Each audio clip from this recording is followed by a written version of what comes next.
અમે ઘણા સમયથી આવીએ છીએ. આજે શિવરાત્રી છે એટલે વધારે પબ્લિક છે. તો ભીડભંજન મહાદેવ એટલે પાવર હાઉસ સ્વયંભૂ શિવ. અહીં સ્વયં રાજનાગ આવ્યા હતા અને પોતાની કાંચળી ઉતારીને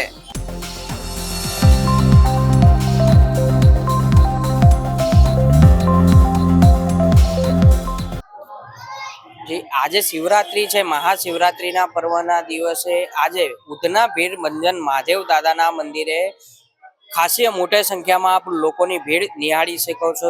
જે નિહાળી ભીડ જોઈ રહ્યા છો, આજે ખાસ કરીને કહી શકાય કે મહાશિવરાત્રીના દિવસે લોકો જે છે તે શિવલિંગ ઉપર જલ ચઢાવવા માટે આવી રહ્યા છે ખૂબ મોટી સંખ્યામાં. ને જ્યારે આપ નાગીનનું આમાં એક જોડું રહે છે, એ જોડું વર્ષોથી રહે છે અને કેટલી વાર બહાર કાઢવાની પણ એ કરવામાં આવી છે, પણ એ જોડું નીકળ્યા બાદ પોતાની રીતે પાછું અંદર આવી જાય છે આપોઆપ.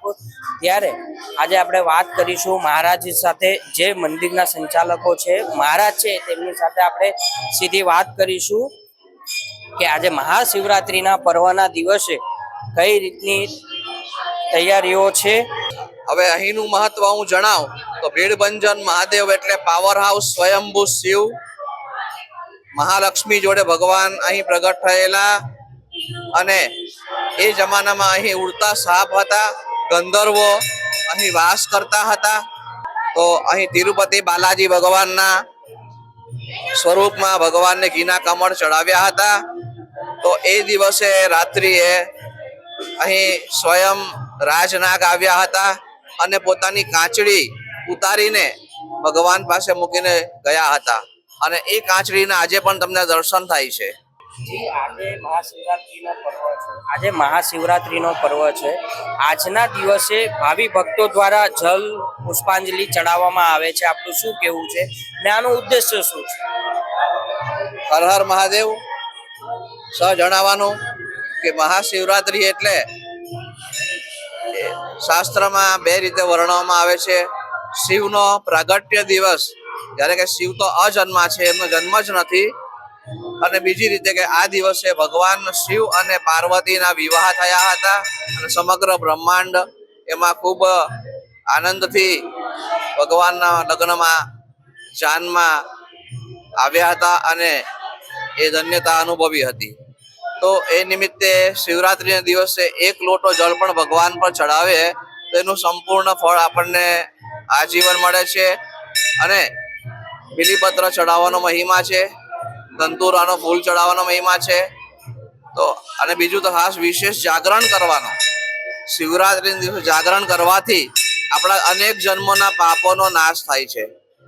તો તે નિમિત્તે અહીં 4 પ્રહરની શિવ પૂજા રાખવામાં આવતી હોય છે અને ઘણા હરિભક્તો આ શિવ પૂજામાં બેસી પાવન થાય છે. વિવિધ પ્રકારના ફળોના રસ ભગવાનને ચડાવવામાં આવે છે, જેમ કે તરોફાનું પાણી છે, મોસંબીનો રસ છે, શેરડીનો રસ છે, પછી પંચામૃત છે, ગંગા જળ છે, ગુલાબ જળ છે, કેસરનું જળ છે અને ભાંગ જે ભગવાનને વિશેષ પ્રિય છે સમાધિ અવસ્થામાં જવા માટે. તો આ બધાનો અભિષેક કરવાથી શિવજી ખૂબ રાજી રહે છે અને સર્વે ભક્તોની મનોકામનાઓ પૂર્ણ કરે છે. બીજું કે આજે વિશેષ તરીકે ઉપવાસ રાખતા હોય છે. ઉપવાસની અંદર લોકો ફક્ત પાણી ઉપર પણ રહે છે. ઘણા લોકો ફક્ત ફળહાર કરે છે અને આ મોરૈયો છે, શક્કરિયા છે, બટાકાનું શાક છે, આવી પ્રકારની વાનગીઓ પોતે પ્રસાદમાં લે છે અને ઉપવાસ રાખતા હોય છે. અને માગસર મહિનામાં ઘીના કમળનો મહિમા હોય છે. સમગ્ર વિશ્વમાં એકમાત્ર શિવાલય છે કે જ્યાં સમગ્ર મહિનો, આખો મહિનો ઘીના કમળ ચડે છે અને અલગ અલગ શિવ લીલાના ઘીના કમળમાં દર્શન થાય છે.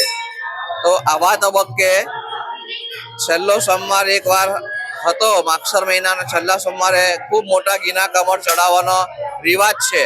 આંબલીનું ઝાડ વિશેષ મહત્વ ધરાવે છે અને મંદિર જોડે સંકળાયેલું છે.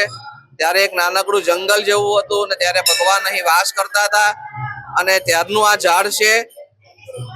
ભવાની વડ છે અને ઘણા બધા જે જૂના મોટા વૃક્ષો છે સુરતની અંદર, 3 પાનનો વડ છે.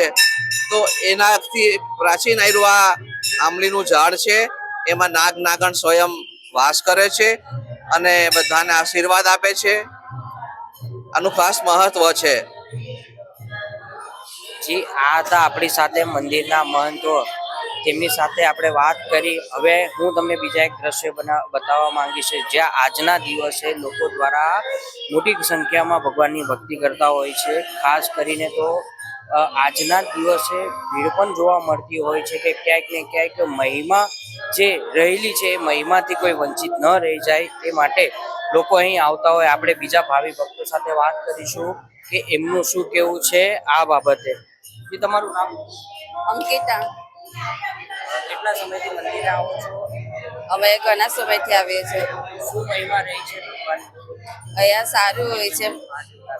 બધા આમ બધા પગે લાગવા આવે છે. આજે શિવરાત્રી છે એટલે વધારે પબ્લિક છે અને બધું આમ માહોલ આમ સારું હોય છે. ભગવાન શું માનતાઓ સાથે? શું કેવો? શું માનતાઓ સાથે તમે આવો છો?